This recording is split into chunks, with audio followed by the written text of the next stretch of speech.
welcome to the Mindset Michele TV show. I'm so excited that you're joining us again this week, and I'm so excited today to have the extra special guest, the fabulous Lisa Evans, on the show today. Hello, Lisa. Hi, Michele, and hello to all your wonderful viewers. It's so great having you on the show today, Lisa, and I'm so super excited. I've known Lisa for a few years now, and it feels like I've been wanting to have you on the show for absolutely ages, because Lisa is an extraordinary human being, as well as being a fabulous, fabulous coach, mentor, advisor, assistant, you name it. Lisa is Lisa extraordinaire. For those of you that aren't as aware of Lisa, she has a business called Speaking Savvy.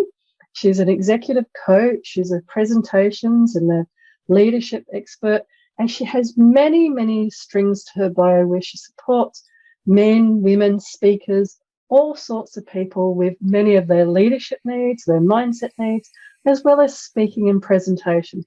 But I've probably not explained it as well, of course, as you could, Lisa. So please tell everybody, how did you come to have so many strings to your bow and be such a well-rounded and fabulous coach?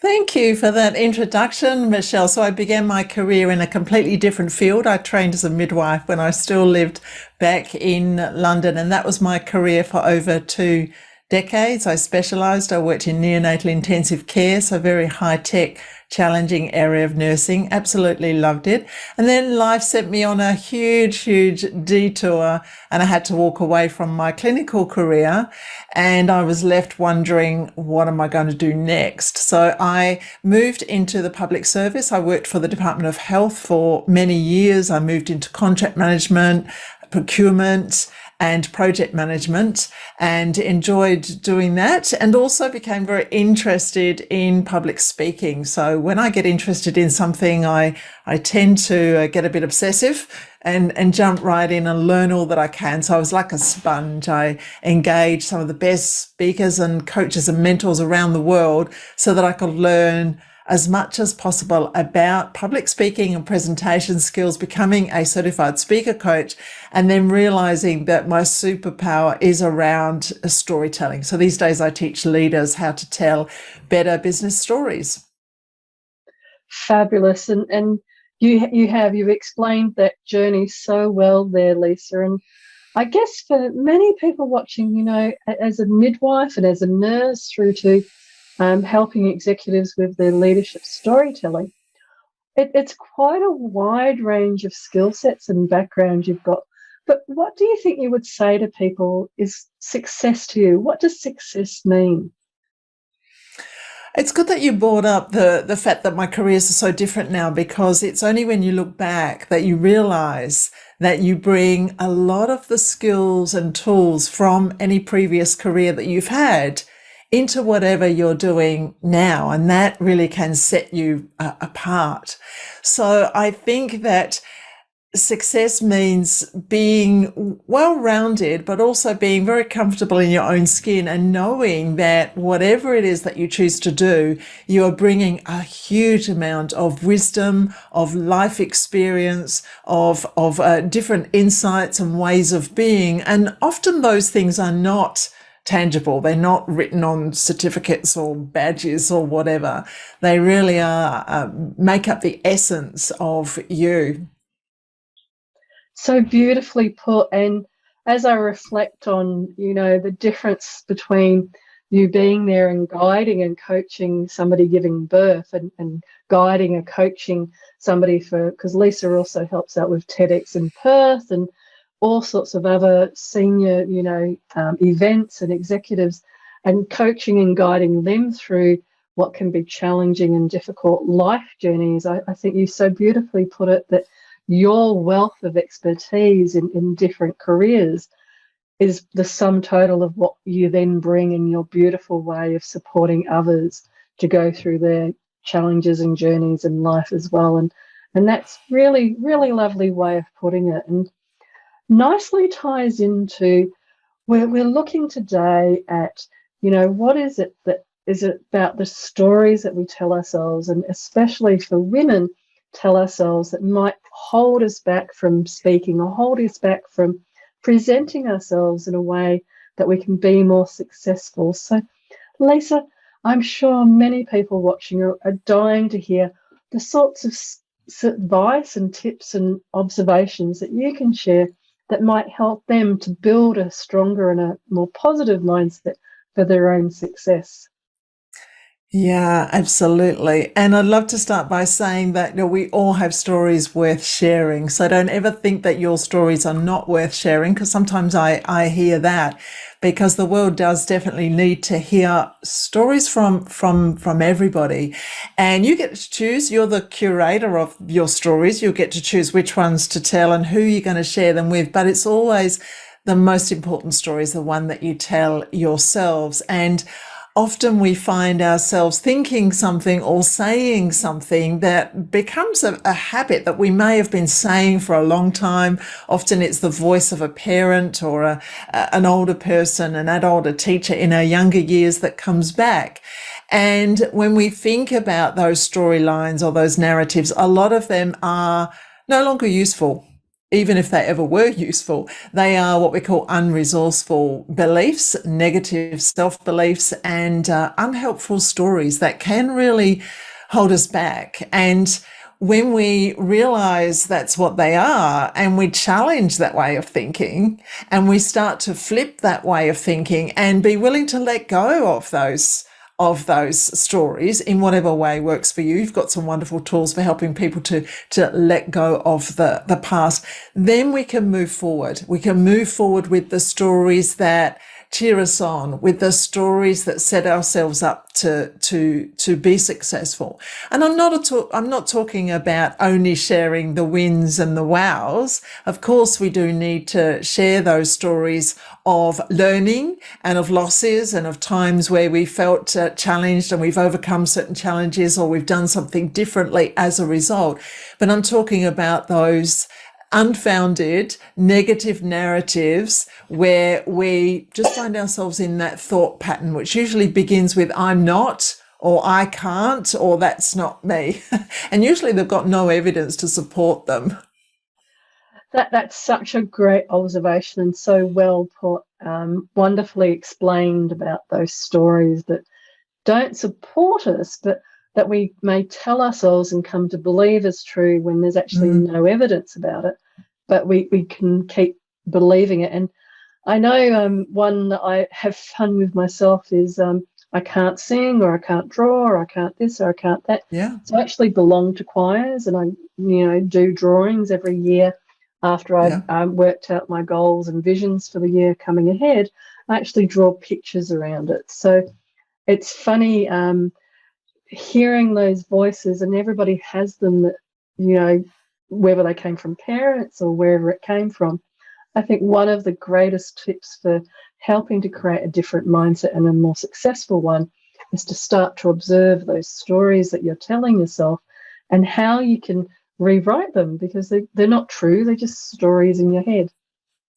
Exactly. And you may be able to do that yourself with journaling, or just with that undoing the bad habits and reframing. But sometimes you might want to get some professional help. And I've certainly tried timeline therapy as part of my qualifying as an NLP practitioner. We did timeline therapy, and I was able to pinpoint one of my very strong unhelpful narratives around writing and my ability to write, or what I thought my ability not to be able to write. And I was able to pinpoint the exact time when that thought was planted in my mind in order to be able to bust that limiting belief. So it's fascinating stuff. It's incredible. And you raise a really good point, because sometimes it does need, like if you're learning a new physical sport, like playing tennis or something, many times changing and rewiring a lot of those thoughts, you do need support to first of all see what that thought or that pattern is, and then, like you're saying, timeline therapy, cognitive behavior therapy, there's many different ways of approaching it that we use as well that can support people in actually identifying it, becoming aware of it, and then changing it. And it's so important to even become aware that you're doing those behaviors. And I guess with the work that you do, you come across a number of women as well that have those behaviours, in a sense, stop them from shining and from sharing who they are more widely with the world. Yeah, absolutely. I do. I work with a lot of senior leaders. I work with a lot of introverted women. I identify as being introverted and super smart people who are extremely talented, but often they've got a fear, or they hold back from putting themselves out there and sharing with the world their wonderful talents. And maybe it's from a past experience, maybe it's a message from growing up about, that whole, don't stop bragging about that. My mum used to say that to me, don't brag. If I came home with a certificate or something from school, I was allowed about 30 seconds, and then she'd say, right, put that away now and stop bragging. And some women are not really being their full selves, or working towards their full potential, because they're not able to articulate the amazing things that they do. And a lot of women are much more comfortable shining a light on others than they are themselves. But if you are a business owner, or you're an entrepreneur, or you're in an executive position, if you're not able to comfortably talk about what you do and who you serve and how you help others, then there's probably not somebody else who's going to do it for you. That reminds me of a wonderful example, and it's so true. If you aren't presenting yourself and promoting yourself in that way, then others won't do it for you. And it can be harder. I think I completely agree. Women mostly, not always, take on that carer and that supporter role within the family, within the organisation, within even their own business. And to step away from those stories and to promote yourself more, it can be hard. I remember I was at a senior women's group one time, and we were talking about writing CVs and throwing some ideas out there. And I threw around words like thought leaders. And in my environment, when I'm with other entrepreneurs, we talk about thought leadership, and all of these terms are kind of normalized. But in this group, in this particular instance, it was senior C-suite women, and they would never think of themselves or define themselves as a thought leader, even though many of them in the room were, as CEOs of the organizations that they ran. And for me, it was quite a shocking realization that, if I'd stayed in corporate world completely, I would have had those beliefs as well, and kept, sort of shutting myself down and my natural behaviors down. And the entrepreneurial space, actually, I'm still very quiet compared to many. But that balance and seeing those two different worlds, it was quite interesting and quite a wake-up call to, I can't remember who it was, but there's a lot of wonderful stuff out there around surrounding yourself with the people that are going to help you to grow and blossom, and not trying to, grow and blossom. I then, in that example, talked about my LinkedIn connections and other things, because we were writing CVs to promote ourselves. And this same group of women, again, quite at the time, it was quite confronting. It felt like they were attacking me for promoting myself. And I realised then that, they didn't realise what they were doing, and they had a bias that they didn't realise that they were trying to place on me. And it did shake me at the time. But I'm sure you have similar experiences where the senior women that you're supporting are going back in an office environment, and then finding that their colleagues, male or female, are reacting in a very strange way to, why are you, like your example of your mum, why are you trying to big note yourself, when really it's about that personal branding and that personal positioning of, you're a thought leader, you're a leader, you're a whatever, and other people seeing you in that way because you describe yourself in that way, you use that language.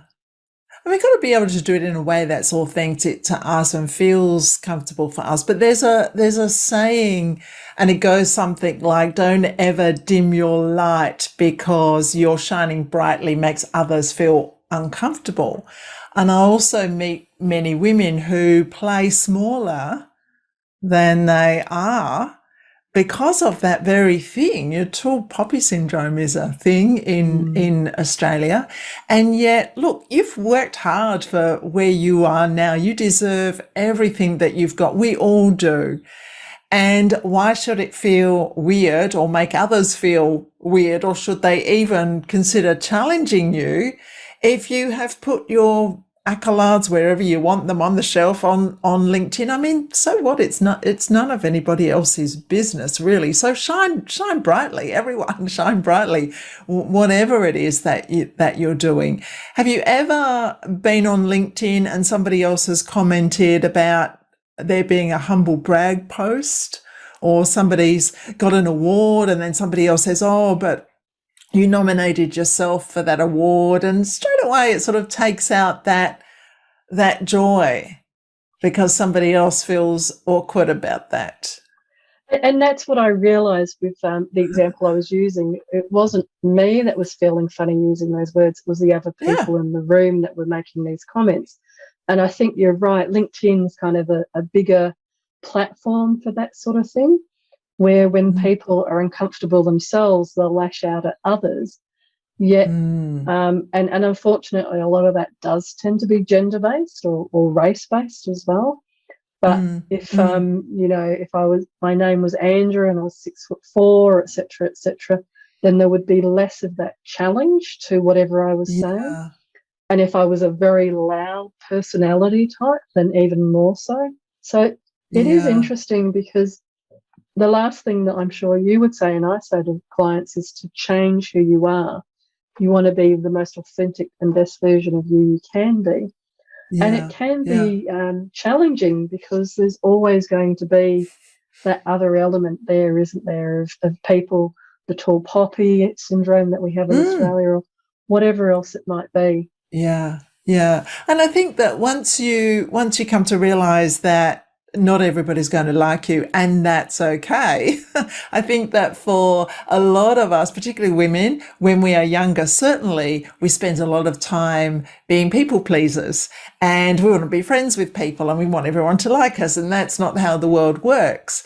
And so we need to be okay with that. And it's about finding your own tribe and speaking to them, like you say, building yourself up with, or surrounding yourself with, other people who do appreciate what you do and are there to cheer you on. And then it feels more authentic, and you're less likely to fall into that trap of comparisonitis. And if you put something out there, wherever you put it, and it's a photo of you doing something that brings you joy, and you've had an amazing time and you were speaking on stage, like, why shouldn't you not be able to feel okay about putting that up? It's celebrate your wins and successes, however small. It's really important that we celebrate our wins. Often as business owners, we don't do that well. But we need to. And a lot of the time it's because we're so busy running on to the next the next project. True. And I think that's very true about taking the time to actually enjoy and celebrate the successes, whatever they might be. And I think that social media and celebrating them on there is one of those, and like you've said, it can be a very dual-edged sword. So, the fickleness of whether what you're posting and if you're being vulnerable, etc., how it can be supported, and other times it can be kind of attacked, because as soon as you put it in that outward platform, and I'm sure you work with, when doing the storytelling, with people around staying true to their own stories and not getting caught up in other people's thoughts or beliefs or opinions. I remember, it's funny we're talking about groups, because up until I went and studied some entrepreneurial courses, like many people, I might have said, oh yeah, I always wanted to write a book and never done it. And then I was suddenly around a group where everybody wrote books, and it became normalized. And the same with yourself and myself. We're in the Professional Speakers Association. So for many people, they'd rather die than stand up in front of people and speak. But we're in a group where it's, again, normalised to stand up in front of people and speak. So the power of surrounding yourself with people where whatever you want to do, be, or become, Yeah. It normalizes that everybody does it. It's Yeah. so with the tools and the techniques, what do you think, because you have such an incredible toolkit, what do you think would be another couple of key points that you might share with people about if you do these sorts of things, rewrite the stories you're telling yourself, surround yourself with people that are doing the things that you want to do so that it becomes normalized that everybody writes a book or stands on stage, or only listen to the voices on LinkedIn or around you where it's people supporting you to grow and be vulnerable and be yourself. These are all great suggestions. What else would you say, Lisa? In terms of storytelling, one thing that I recommend is to start a story bank. So start harnessing, capturing, finding your stories and put them somewhere, whether it's index cards in a box, if that's your thing, or a notebook, or even your phone or an app, so that you start to collect a database of stories that you can then use to teach and to make a point as part of your presentations. That's how we get better at storytelling. We've got to become a better story listener before we can become a better storyteller, and get used to sharing your stories from your personal life. But of course, in the business setting, we need to make them suitable for sharing a business lesson, but we're using experiences from our own life. In terms of the personal story, I think if we can get rid of that horrible condition, which is comparisonitis, we will all be better off. And it is so hard, particularly when you're starting out and you might see somebody who's doing something similar, or maybe you even consider them as one of your competitors. And let's say they've been in business for 3 years and you're comparing your today with their 3 years into the future. Of course, you're going to be behind. But once you start thinking, I'm not there yet, or I'll never be as good as them, that is really, really unhelpful. So as soon as we have a thought or words come out of our mouth that are not helpful at all, those I'm not enough or I can't type of statements, you really need to just stop and pause, take a deep breath and reframe that. I'm learning to, I will be in 2 years' time, or this is what I'm working towards. And as long as you're taking one step forward and you're failing forwards, as the saying goes, you're picking yourself up and you're evolving and you're changing and you're taking it a day at a time and getting the right support and help, whether it's working with coaches or mentors or watching TV shows, listening to podcasts around the self-development, and certainly surrounding yourself with people who are your cheerleaders, who want you to do well, who really encourage you and who are there to also celebrate your success with you. So get rid of and let go of the toxicity, and any people who are not doing those things, think about perhaps letting go of those relationships, because as we evolve and we change, then we've got to look back and ask ourselves that tough question: has that particular friendship or relationship done its time? That's so true and so beautifully put again. I think it's very important, and the last few years have really shown how, when things start to change in the outside world or the outside environment quicker and quicker, and technology is going to make that faster and faster in many ways, being able to grow and develop and keep that forward focus. And sometimes it does mean letting go of the people and the relationships that served you. And I always like to thank and encourage people to thank people that may have been in lives, situations, circumstances that may have been in their lives before, but they have outgrown them or changed in some way. And so growing further into where you want to be and where you want to be going makes so much more sense. So these are all fabulous, fabulous tips and suggestions. And I guess the other quick question that I have for you is that you obviously made that transition, and many people watching will be also wondering, how can somebody go from working in a nursing sort of capacity through to administration in health services, through to having their successful own business. And, where did you find the time to do the training to get the ideas about what kind of business you wanted to build? Yeah. Because many people nowadays are looking for something similar. So Yeah. what sort of advice might you give to them? Well, I was very fortunate, as in working for the public service, there was access to flexible working arrangements. So that was a great bonus. And the way I chose to do it was I transitioned slowly. Now, some people around me, the naysayers in particular, said, what on earth are you doing leaving a stable, steady job in the public service at your age? And then others said, you've got to go cold turkey if you're serious about it, and you've got to resign and you've got to start your business. But I ignored both of those sets of advice, and I decided that the best thing for me would be to transition.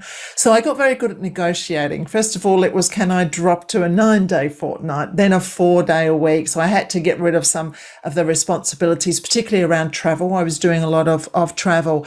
And then I was chosen to go on secondment. And as part of that, because I didn't particularly want to go, I was then able to negotiate a further drop in hours. So as I built my business, I reduced my time in my paid employment, which worked very well for the first sort of 6 to 8 months. Then the business got super busy, which meant I was working 6+ days a week.